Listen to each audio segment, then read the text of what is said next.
This is Jarrod Horak, and in this horse racing video, I'm going to preview the 2023 Breeders' Cup Classic.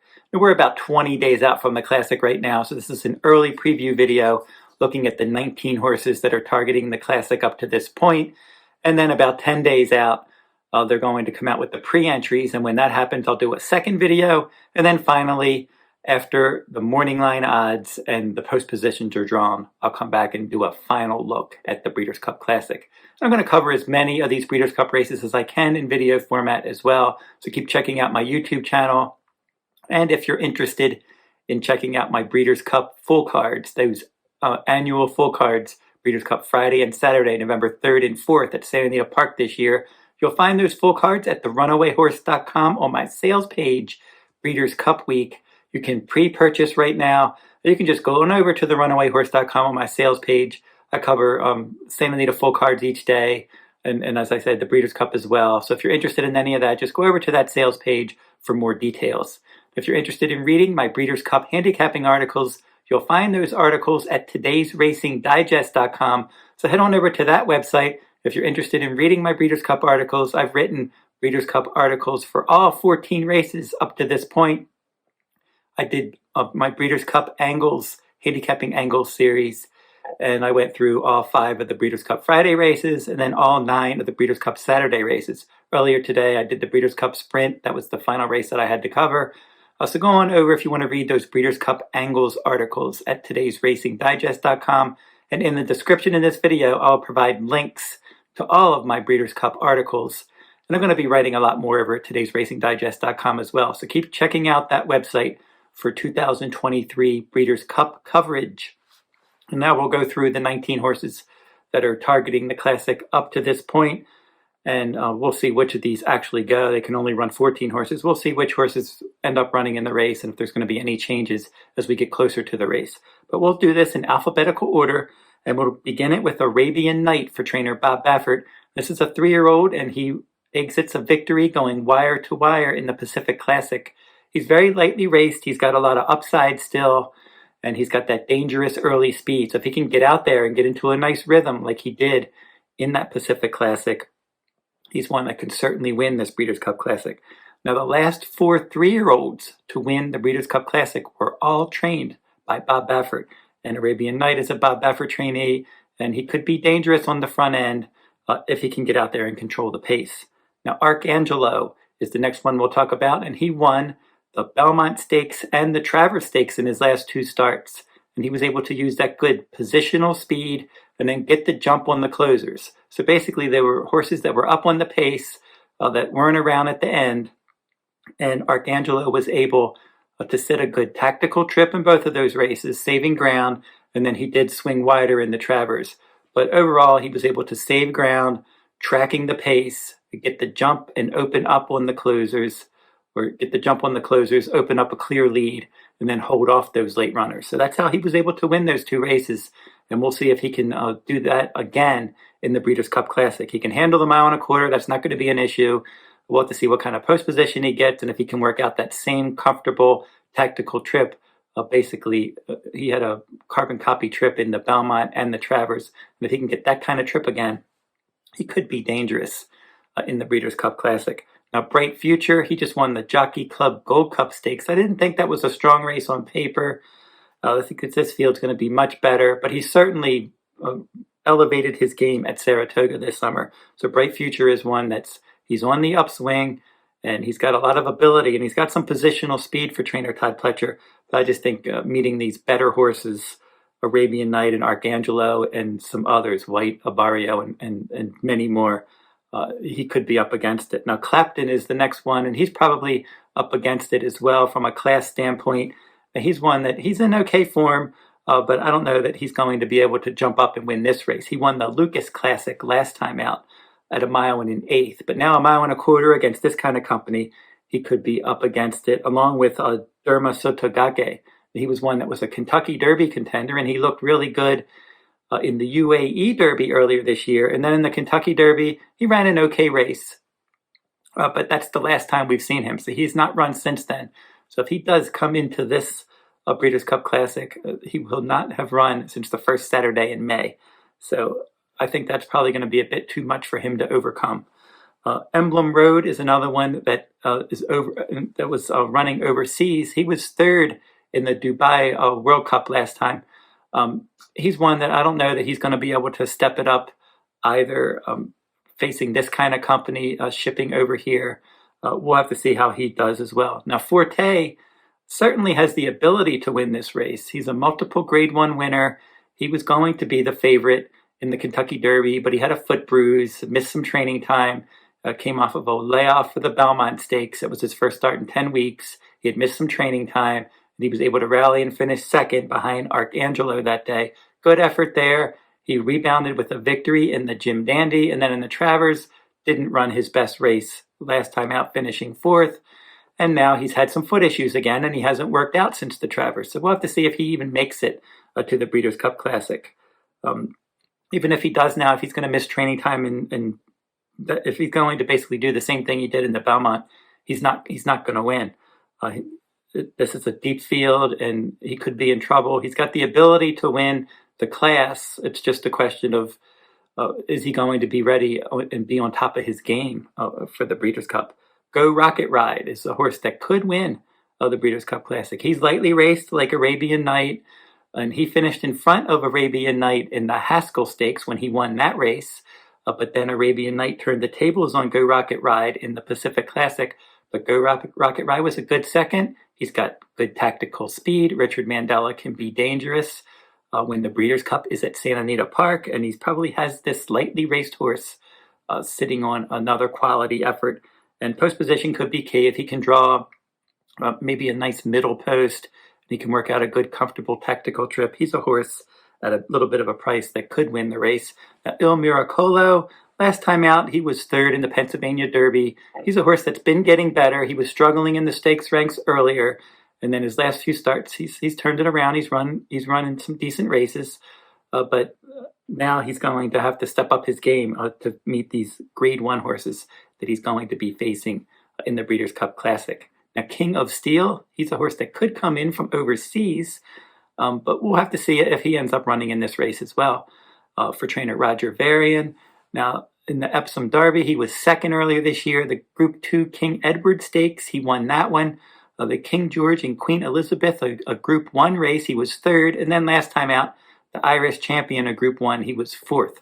So if he ends up coming into the race, he's got some decent group form, but we'll have to see how he can handle the Santa Anita dirt track against some quality Grade 1 competition. Mage, your Kentucky Derby winner, and that's his only stakes win. And since then, he did not run well on the Travers. He ran a decent race, finishing second in the Haskell Stakes. He's a late runner. He's at the mercy of the pace. I don't think the Breeders' Cup Classic pace is going to collapse. I would think that he's going to try to get involved late. But again, his lone win was in the Kentucky Derby when there was a pace collapse, and he was the best closer that day. He's before that and since then, he was never able to run that kind of speed rating that he did. We'll have to see what Mage can end up doing if he ends up in the Classic. I don't recommend him at this stage, but to see how he trains as we get closer to the race and how the complexion of the field actually looks after we get the post position strong. Now, Practical Move, he looked good in his return at Santa Anita Park in an allowance race, but this would be tough in his second start after the layoff. Now, he's had some very good form, 2-turn graded races against 3-year-olds. He won the Santa Anita Derby, and then in the Kentucky Derby, he probably would have worked out a good stalking trip, but he got sick and he had to scratch, so he missed the Kentucky Derby. We mentioned Forte missed the Derby. We had multiple horses that were contenders scratch. Skinner was another one that had to scratch out of the Derby. So Practical Move was one of those horses, and then they gave him some time to recover from being sick. And he had 9 workouts heading into that recent race at Santa Anita. He earned a good speed rating. He looked good winning, but I would really like to see him run in the Breeders' Cup Dirt Mile. I think that race would be much better for him at this stage.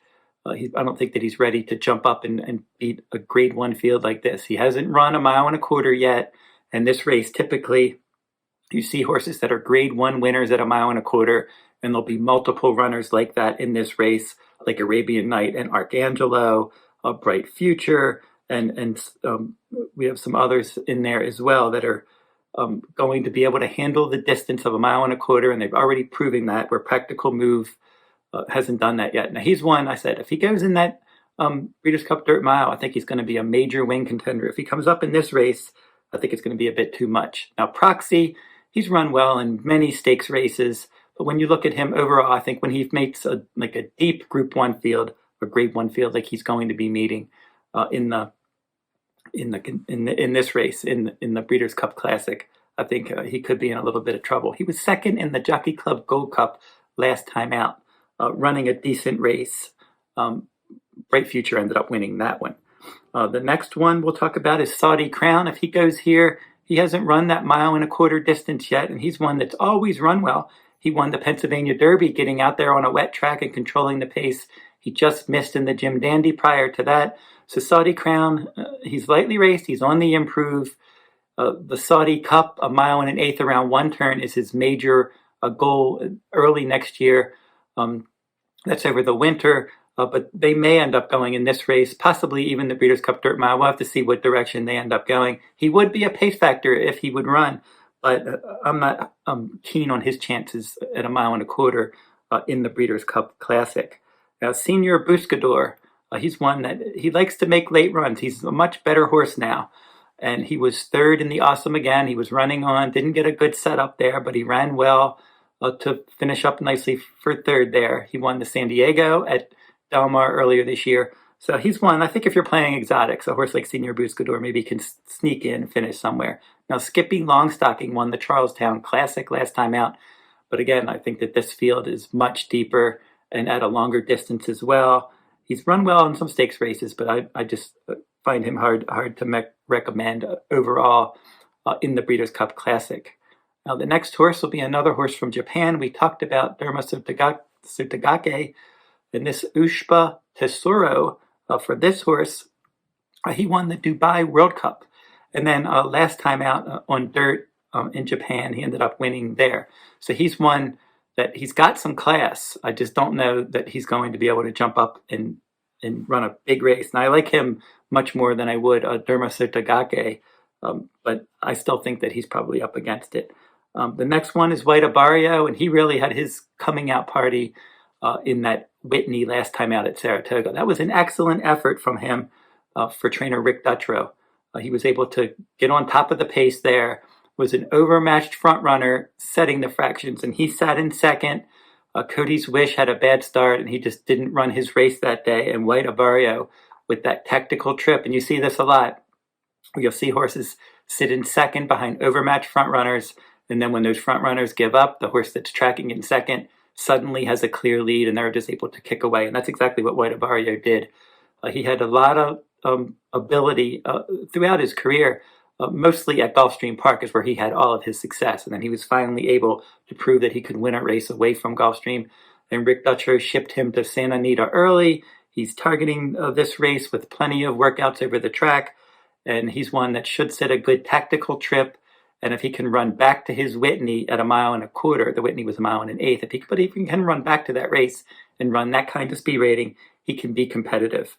The next one is going to be a Zandon, and he's the final one. He's the 19th and final horse that's targeting the Classic, and he was one that he hit the board in so many stakes races, and he's one that I really liked as a 2-year-old, and he was my Kentucky Derby horse. I liked him when he was 2, when he finished second behind Mo Donegal in the Remsen, and then in the Risen Star, Epicenter, Smile Happy Zandon was third. The Bluegrass, he was able to win that one over Smile Happy.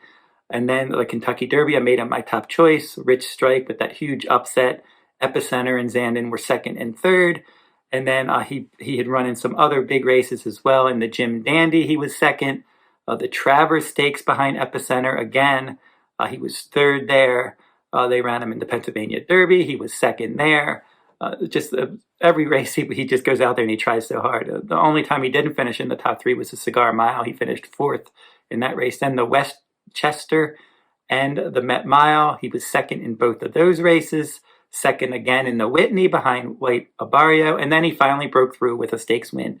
His first stakes win since you have to go back to the Bluegrass Stakes. So he was able to end that losing streak and underneath finishes when he won the Woodward Stakes last time. That was a weak field. He was able to get away and get the win, but now he has that confidence-boosting win under his belt. And Zandon for trainer Chad Brown, you can see him getting involved from off the pace. So now looking at the 19 horses that are targeting the Classic, the horses that I like the most at this early stage, again, a lot of things can change. The pace scenario could change. We could see horses drop out, and we'll just have to see how it all plays out. But at this early stage, the horses I like the most, Arabian Night for trainer Bob Baffert. I mentioned the last 4 3-year-olds to win the Classic were trained by Baffert, and Arabian Night's got a lot of upside. His best races should be in front of him. Arcangelo's in outstanding form.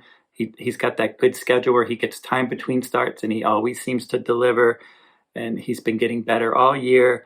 And this is a son of Arrogate, and I would expect Arcangelo to be a contender in the Classic as well. Go Rocket Ride, I think he could be dangerous. He could maybe be the value type play in this race. You can see horses like Arabian Night and Arcangelo taking money. You can see Go Rocket Ride maybe slipping through the cracks like he did in the Haskell. He's a Grade 1 winner. He's lightly raced. Richard Mandela's had a lot of success at Santa Anita Park in the Breeders' Cup. So Go Rocket Ride with that tactical speed and class and his ability to hang in there. And he proved he could handle a 1.25 miles last time out with a good second in the Pacific Classic. So he's another one that could end up being in the mix.